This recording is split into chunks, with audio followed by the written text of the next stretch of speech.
Some of you will be wondering whether it's 2025 or 2023.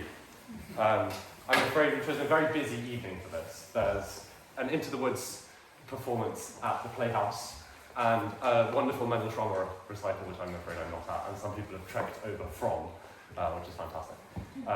To the extent that Kyle, who would normally be here and extemporizing in a very, let's just say, let's leave it. I'll leave it to you. He's playing Into the Woods, so you've got me for the second year, I'm afraid. Bad luck. Hopefully you'll have a lovely evening. We think we've got quite a good programme for you. So, to that end, please welcome my partner in crime, Beau Wallow.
And my gratitude for all of you coming. I think that's probably quite a relatable experience for all of us. You go on holiday, you're really excited, and it rains all week, and it's always sunny back here for some reason. This is another water-based experience that I think and hope that we'll all share.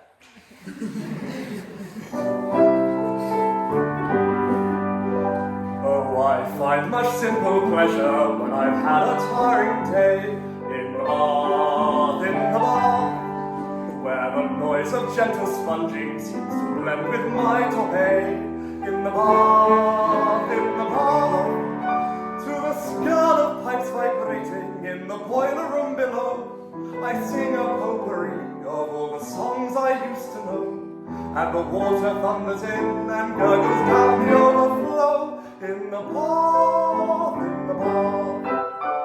then the loathing for my fellows rises steaming from my brain. In the bath, and condenseth to the milk of human kindness once again. In the bath, oh, the tingling of the scrubbing brush, the flannel soft caress, to wield a lordly loofah is a joy I can't express. How truly is it spoken, what is next to godliness? In the bath,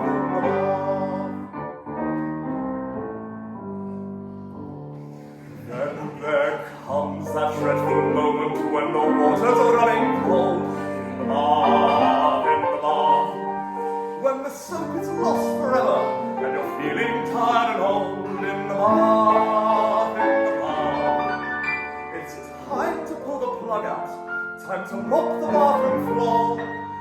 towel is in the cupboard, and the cupboard is next door. It's starting running hot, let's have another hour or more in the bath, in the bath. I can see the one salvation of the poor old student race in the bath, in the bath. Let the colleges of Oxford meet together face to face in the bath, in the bath. With Somerville and Newnham and all those other ones, Queens and Worcester, then we'll have some peace perhaps, provided Coop and Wallow get the end without the tax in the bath.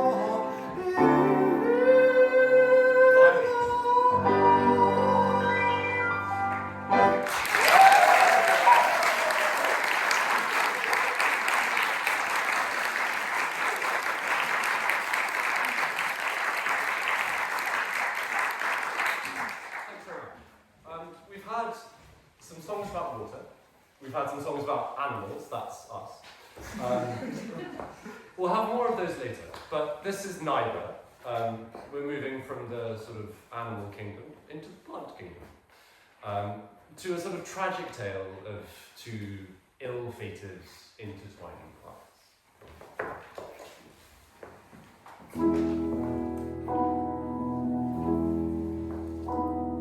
The fragrant honeysuckle spirals clockwise to the sun, and many other creepers do the same. But some climb anti-clockwise, the bindweed does for one, or convolvulus to give her proper name. Rooted on either side a door, one of each species grew, and raced towards the window ledge above. Each corkscrew to the lintel in the only way it knew, where they stopped, touched tendrils, smiled, and fell in love.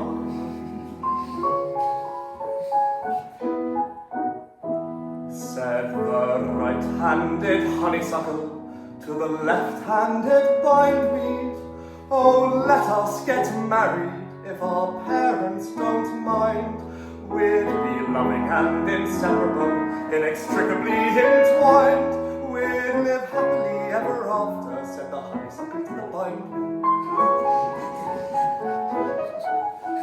To the honeysuckle's parents it came as a shock. The bindweeds, they cried, our inferior stock. They're uncultivated, of breeding bereft. We twine to the right, and they twine to the left. Said the anti-clockwise bindweed to the clockwise honeysuckle, we'd better start saving many a mickle, max a muckle, then run away for a honeymoon and hope that our luck'll take a turn for the better, said the bindweed to the honeysuckle.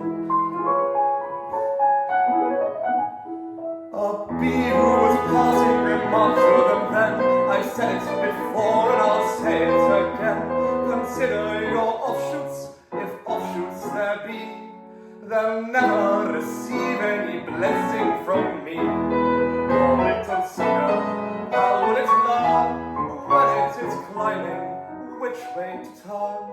Right, left, what a disgrace, or it may go straight up and fall flat on its face.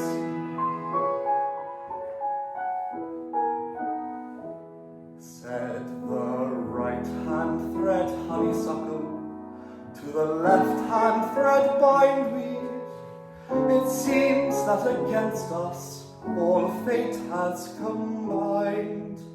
Oh my darling, oh my darling, oh my darling Columbine, thou art lost and gone forever, we shall never intertwine.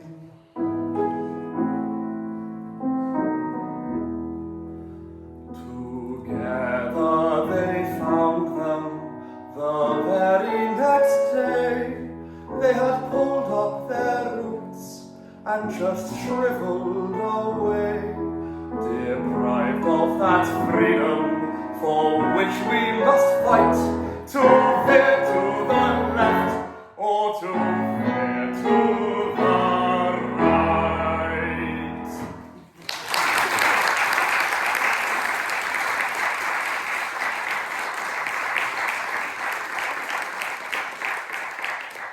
I think people would agree that's a rather peculiar song, and still it's quite sad, and you feel very sorry for these two plants that well, amazingly anthropomorphize. The one that we're coming to, and he's very good at that, the one we're coming to next is probably what Henry and I, in our long career as friends, but our short career as a musical comedy duo, musically, it's a stress, but very funny, is what we've been performing the longest together. And it's probably also the closest to Henry's normal performance, sort of repertoire or genre, as it's taken from Mozart. This is going to be my impression of a French horn, and Henry's of a whole orchestra.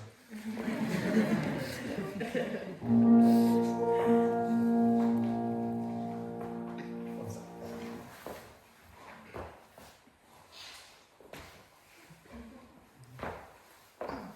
Thank you. I once had a whim and I had to obey it to buy a French horn in a second-hand shop. I polished it up and I started to play it in spite of the neighbours who begged me to stop.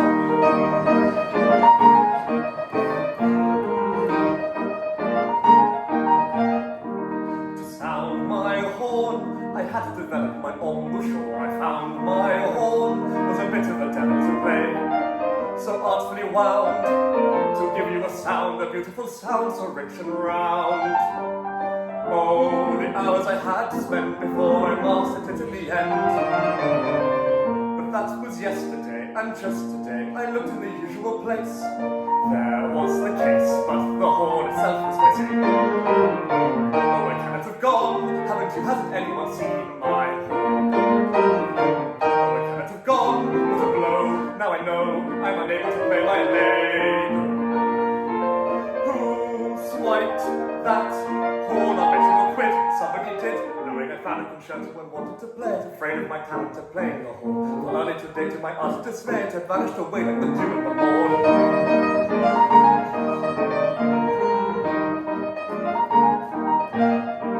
I've lost that horn. I know I was using it yesterday. I've lost that horn. Lost that horn. Found that horn. Gone. There's not much hope of getting it back, though I'm willingly pay a reward. I know some hearty folk whose party jokes pretending to hunt with the corn. Gone away, was it one of them took it away? Will you kindly return that horn? Oh, where is the devil who pinched my horn? I can tell the police I want that French horn back. I miss its music more and more and more. Without that horn, I'm feeling sad and so forlorn.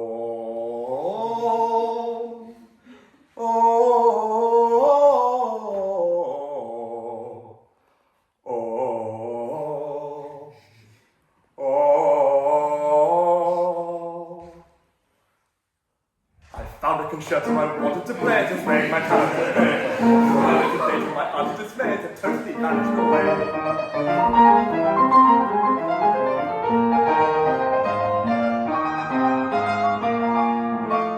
I practiced the horn and I wanted to play it, but somebody took it away. I practiced the horn and was longing to play it, but somebody took it away. My neighbour's asleep in his bed. I'll soon make a wish he were dead. I'll take up the tuba instead. Wah, wah.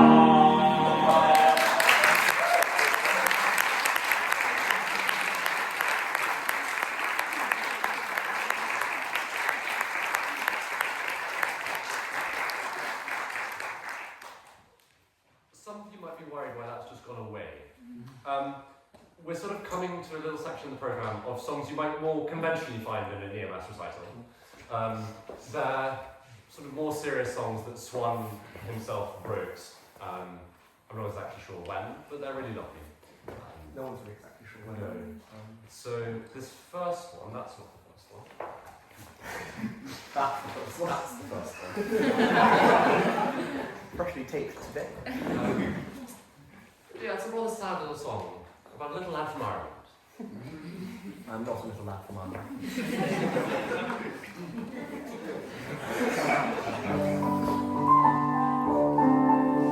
When I was a young man, I hadn't a penny. When shall we marry, my Molly would say. But I was a wise man and said to my darling, love that is true love will not fade away. Oh, the youth of the heart and the dew in the morning. You wake and they've left you without any warning. I went to America looking for money. I worked all the day and I slept all alone. The sweet silver dollars I saved for my darling, to clothe her in satin and make her my own. Oh, the youth of the heart and the dew in the morning. You wake and they've left you without any warning.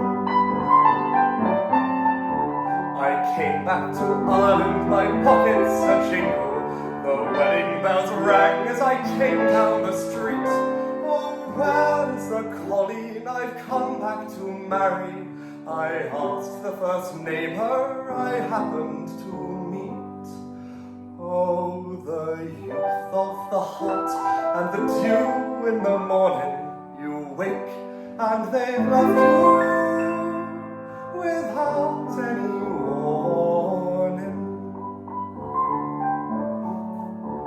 Your love has grown weary of keeping her kisses and learning a song that will never be sung. This morning your Molly has married another, a penniless man with a heart that is young. Oh, the youth of the heart and the dew in the morning. You wake and they've left you without any warning. So all you young lovers all ready to marry, remember my story and mind what I say. For I was a wise man, and now I am sorry. The wisdom of winter is madness in May. Oh, the youth of the heart and the dew in the morning. You wake and they've left you without any warning.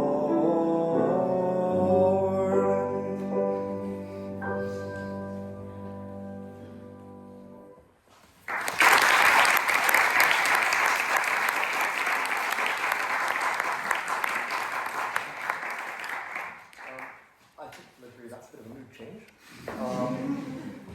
I think, well, I hope so far, we're halfway through, I hope that you enjoyed this musical journey that we're going on with Henry and me. But we're not quite there yet. We hope you enjoy this little pit stop. Although, if you could just stay awake for all of it, that'd be great. That'll become apparent as we go.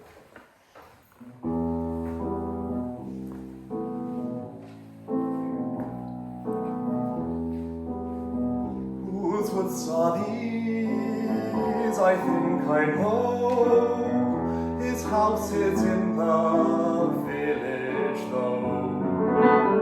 He will not see me stopping here to watch his woods fill up with snow. The woods are lovely, dark and deep, but I have promises to keep, and miles to go before I sleep, and miles to go before I sleep.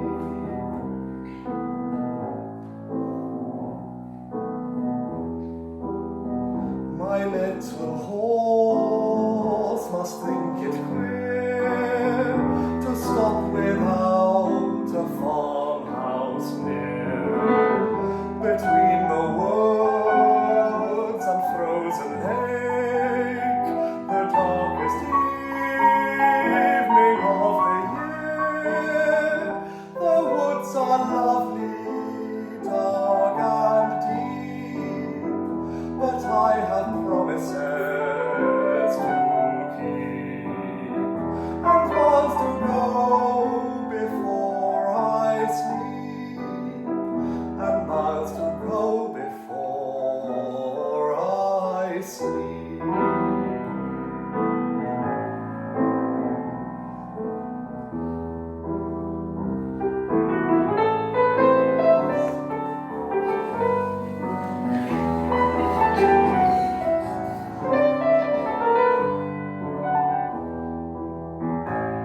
makes his harness bells a shake to ask if there is some mistake.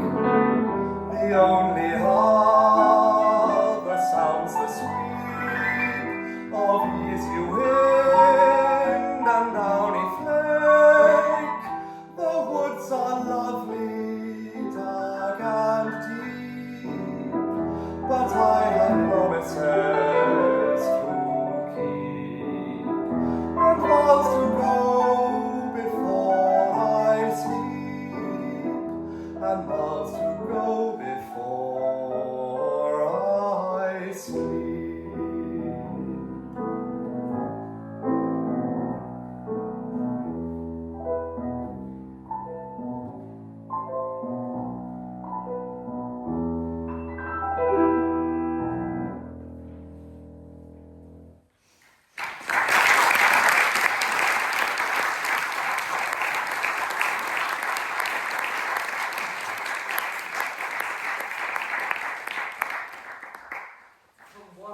To another now, from frost to buds, so maybe the most topical one of the lot, having celebrated him recently. This is a very pretty one called A Red Red Rose.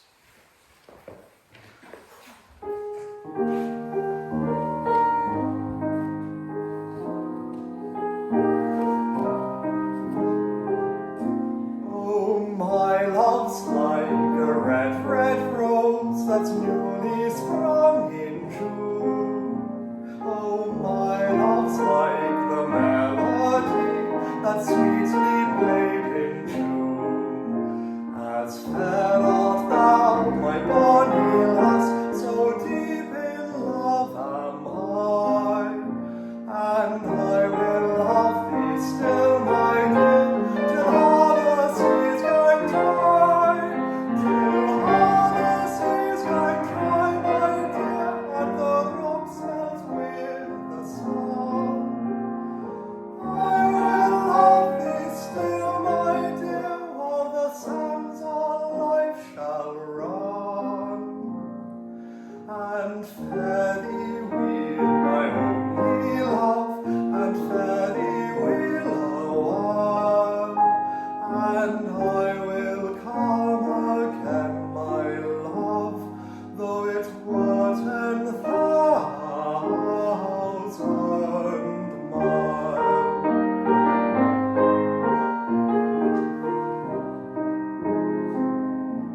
And I will come again, my love, though it were 10,000 miles.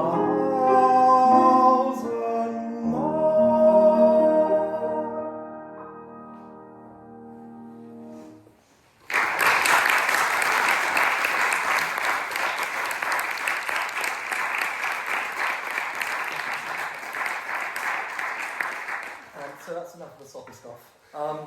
We're going to turn now from the heady heights of Sydney, Robert and Robbie, or Rabbi, I guess, to quite literally sea level, or a bit below, for a Mopy song about a Mopy whale. This one's called Mopy Dick.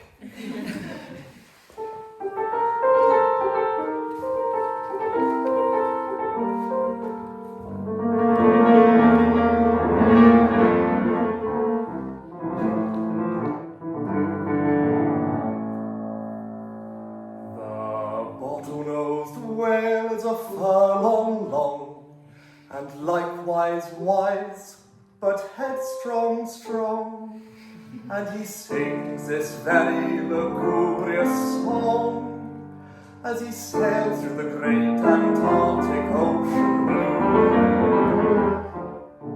Oh, why do I swim through seas Antarctic blue? Freezing cold in every particle. Some porpoises invited me to come and join their school. They brought me here, then swam away and shouted, "April Fool!" If ever I catch that school of porpoises, oh, they won't get no habeas corpses, oh. I'm lost and alone in a frozen zone, and I'm almost frozen too. quivering, bottle-nosed whale. The bottle-nosed whale with the flu.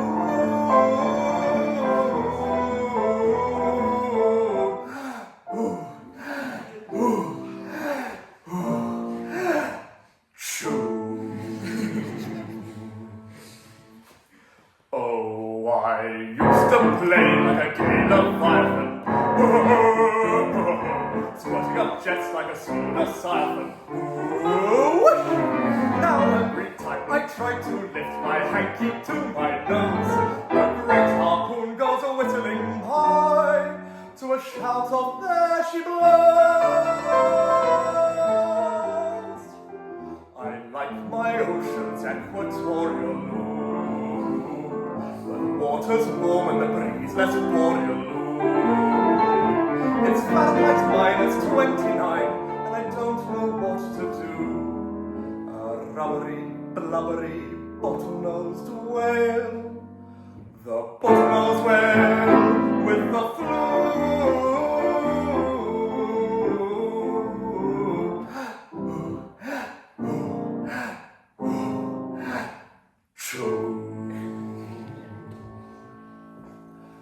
The bottle-nosed whale is a furlong long, and likewise wise, but headstrong strong, and he sings that very lugubrious song as he sails through the ocean blue.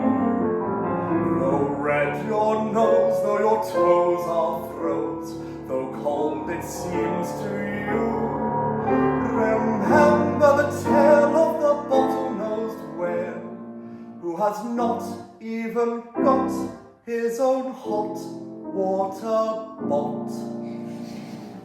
The bottle-nosed whale with the flu.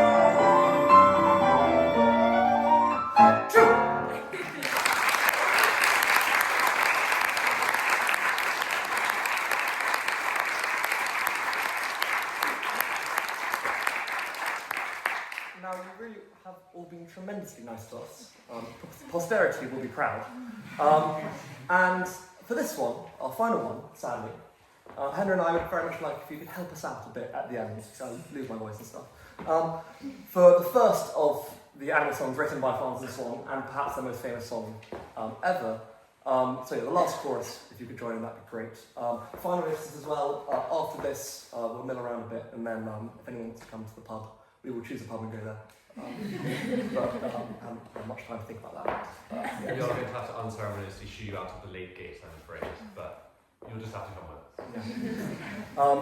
Yeah. Some people think the title of the song is irrelevant, but it's not irrelevant. It's a hippopotamus.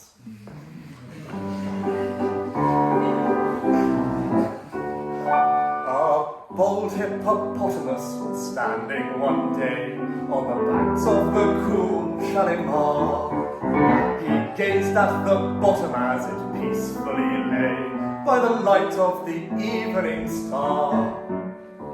Away on a hilltop sat combing her hair his fair hippopotami maid. The hippopotamus was no ignoramus, and sang her this sweet serenade. Mud, mud, glorious mud, nothing quite like it for cooling the blood. So follow me, follow, down to the hollow, and there let us wallow in glorious mud. The fair hippopotami aimed to entice from her seat on that hilltop above, as she hadn't got a ma to give her advice, came tiptoeing down to her love. Like thunder the forest re-echoed the sound of the song that they sang as they met. His inamorata adjusted her garter and lifted her voice in duet. Mud, mud, glorious mud, nothing quite like it for cooling the blood. So follow me, follow, down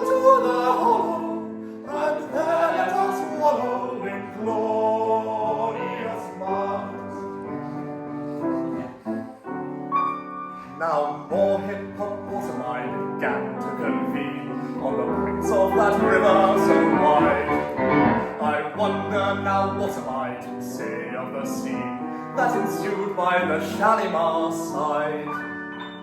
They dived all at once with an ear-splitting splosh, then rose to the surface again.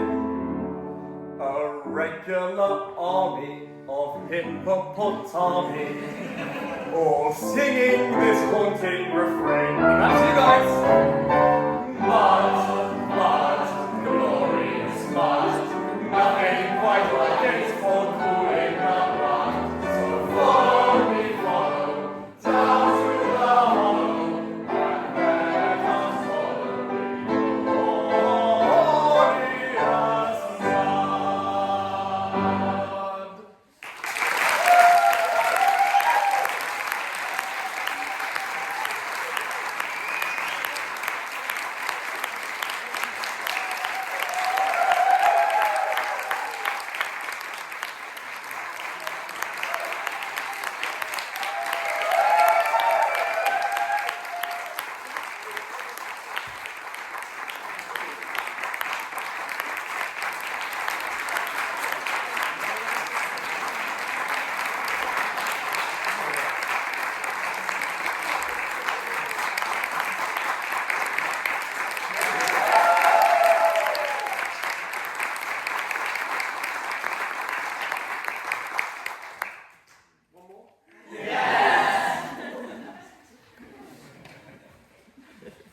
You might know.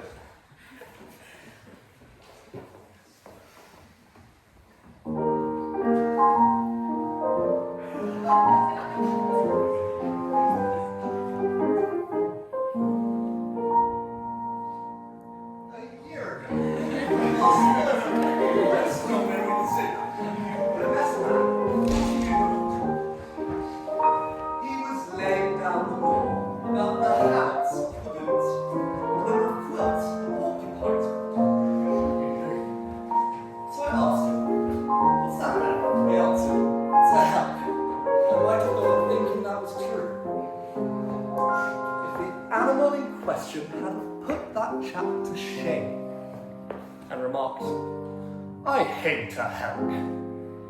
I'm a gnu. I'm a gnu. I'm a gnu. The nicest work of nature in the zoo. I'm a gnu. How'd you do? You really ought to know wahoo's wahoo. I'm a gnu.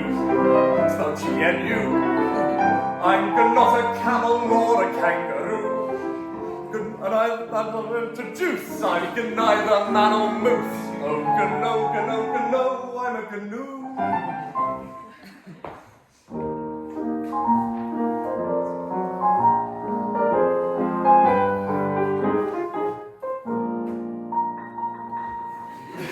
I had taken furnished lodgings down at Russington-on-Sea, whence I travelled to Ashton-on-the-Lyne it was, actually.